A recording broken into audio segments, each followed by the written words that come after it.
Hello. I was looking at some news clips about the reality star. It's a transgender. Her name is Sydney Starr. She was arrested the other day because she's been accused of molesting a 13-year-old boy in a hotel in Georgia. And I was looking at the little video clips and things like that because this is someone I'm familiar with as far as looking at her on reality shows like Real Housewives, Baddies, and things like that. And this is the same transgender that they say was dating Eddie Winslow.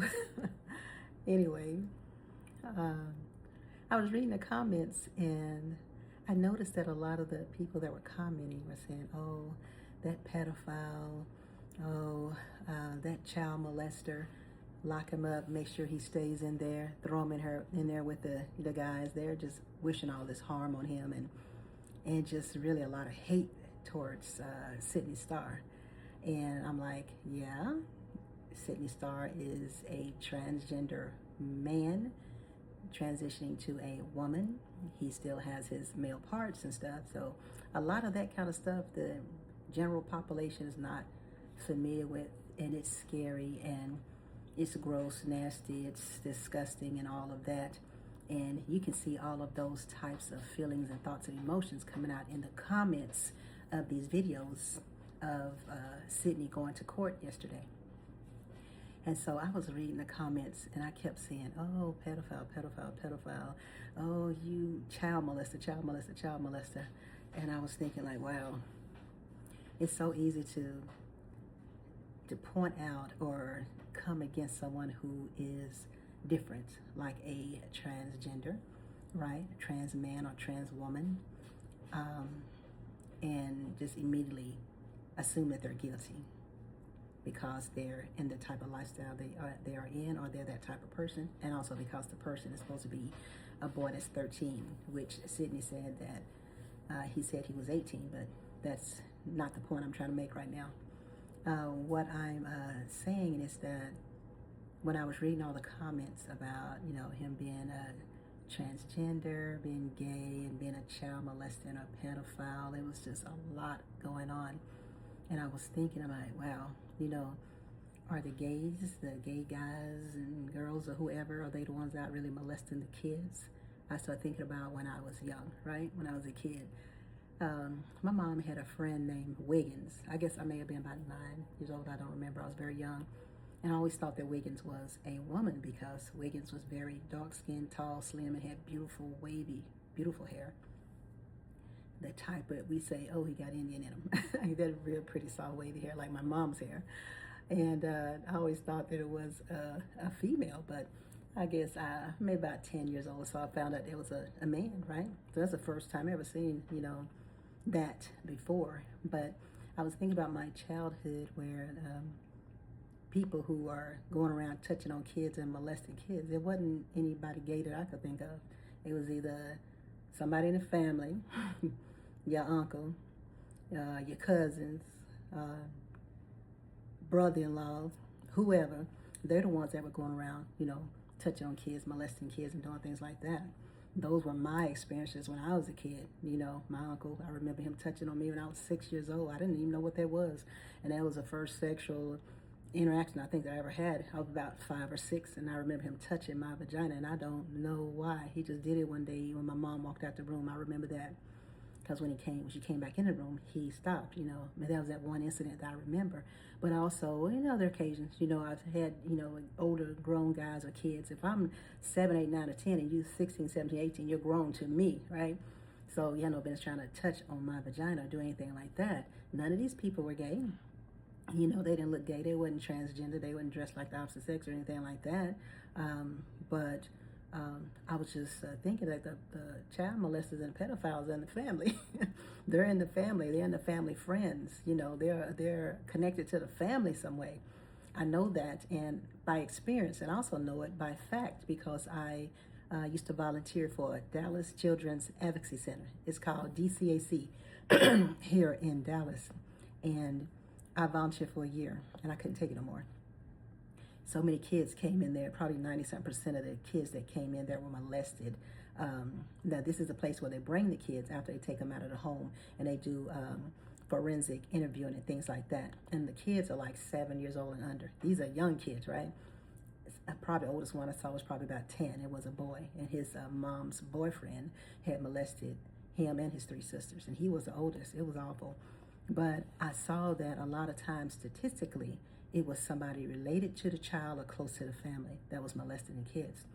And I thought about that, and I was like, man, it makes me scared because I have grandchildren, right? And I know that some of us, we all have grandkids, and we're concerned about them, we're afraid. But, just knowing that there are strange men around your kids, your grandkids, and it's somebody else's responsibility to protect your grandkids, right? Because you're not there. They're with their parents, their mom, their dad, or whoever.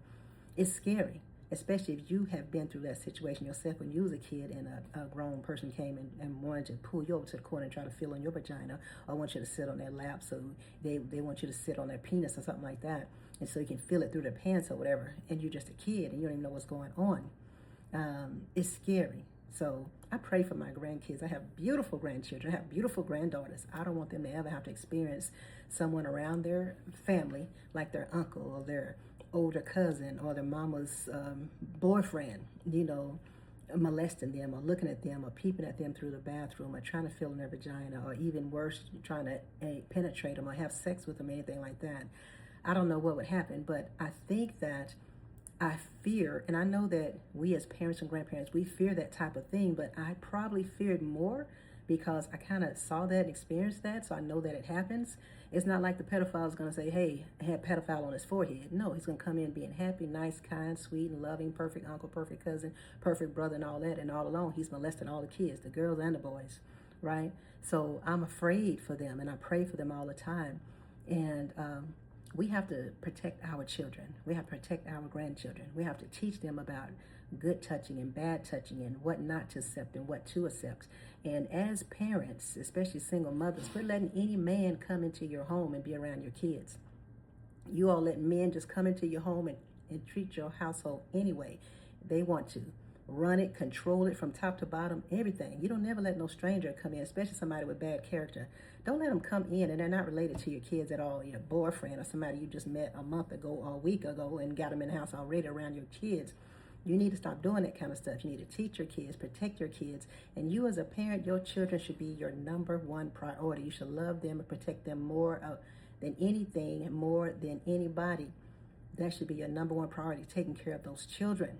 I'm not talking about 2 and 3 and 4. I'm talking about on up, 12, 13, 14, 15, because they might go through some things and not tell nobody, and it might damage them in some way, and that'll come out in their early teens or late teens, even in their life. A lot of things that I experienced, like my uncle touching me, I never really told nobody that. I never told nobody that. I had an experience one time with somebody in the family, and I spoke about it, and I was told I was lying and made that shit up, so I never really talk about it anymore. That kind of stuff does happen. Listen to your kids, okay? Just because you trust that person and they acting perfect and wonderful around you, that don't mean they're acting like that around that child. They are older and they have more an advantage over that child, and that puts that child in a vulnerable position to where they're not as strong and they don't have anyone to speak for them or support them. You are their parent, you are their loved one. You're supposed to speak for them. You're supposed to support them. You are supposed to protect them. So I said all that to say this, that, when I saw Sidney Starr and how he's been a transgender and people just attacking him and talking about, oh, you pedophile, child molester and all that, look in your family, because I know a lot of them, okay? They'd be all over the place. There's a lot of them in my hometown. It's people that I've talked to that have told me experiences that have happened to them, which I couldn't even believe. I was like, oh my God. So I went through some things when I was younger, but it could have been a lot worse, because I've heard so many worse stories of things happening. Somebody having sex, actual penetration with an 8, 9-year-old kid. I mean, that is crazy.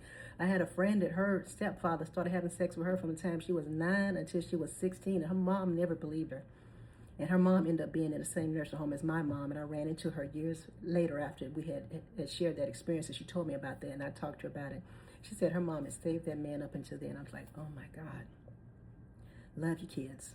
Don't put no man in your loneliness and your triflingness and your thirstiness above and before your children. Love your children. Protect them, okay? Especially your girls. They molest boys too, but protect your children. It's a lot going on, and because you don't see it and you don't believe it and you just can't believe it, that don't mean it didn't happen, okay? Love your children. Listen to them. Believe when they tell you something. Investigate. Find out things. Don't be scared of being by yourself or running a man off or being mad that he might turn around and beat your ass or something like that. Because if he's going to do that, you don't need to be with him anyway. But anyway, I love children, and I just pray that God protects them and keep them safe. Even in school, you know, when I was 13 years old, I remember my typing teacher, he used to come behind me and put his hands around me. I'm sitting down typing, and he would come around behind my back and put his hands on me like he's putting his hands on a keypad, on a keyboard, trying to teach me, and he would be rubbing his arms right up against my breast like that, my little bitty breast. I'm just 13. It's all kind of shit that happened. Protect your children, okay? All right, I love y'all.